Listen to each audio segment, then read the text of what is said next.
Donald Trump takes the oath of office next week, and he continues making headlines on and off social media. So what do his supporters think about him? Months after the election, CBS 2's Meg Baker spoke with voters in Middlesex County. The town of Old Bridge, New Jersey, located in the eastern part of Middlesex County, strongly voted for Obama in 2008 and 2012. But in the last election, many working-class Democrats flipped, and the county went for Trump. So how do they feel post-election with all of the tweets, allegations, the noise? Does that waver your support for Trump at all?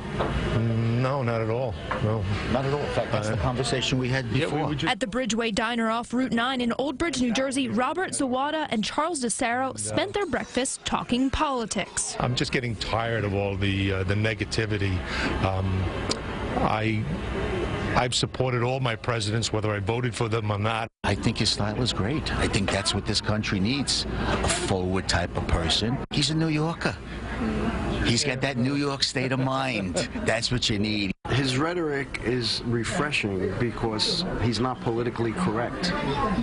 And as far as anything, I look at him as a man who didn't need the job, didn't want the job, except he wants to make a difference. And when it comes to Trump's dealings with Russia, does that affect you here in New Jersey? It affects me very little. Obviously, if there was any hard proof that there was something going on with him in Russia, I would be very disappointed. However, the fact that nobody can prove anything and it's just rhetoric and it's just, you know, people making statements, I think he's a true American, and I don't think he's disloyal to this country. I think he cares about this country.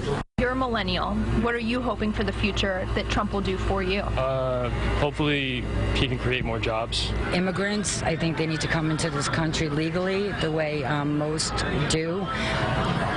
I work really hard, and I don't want to work really hard for somebody that comes in here just to take from me. Do you know what I'm saying? I think he says too much sometimes, and he comes across the wrong way, which is not good, but I'm looking past that right now.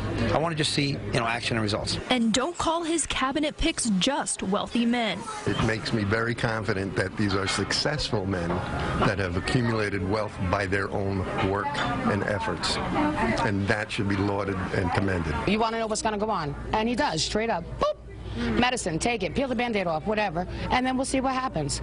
Can't be any worse than what we got going on already, and what we had for the past 8 years. The people of Old Bridge are waiting for what the next 4 years hold. In Old Bridge, New Jersey, Meg Baker, CBS 2 News.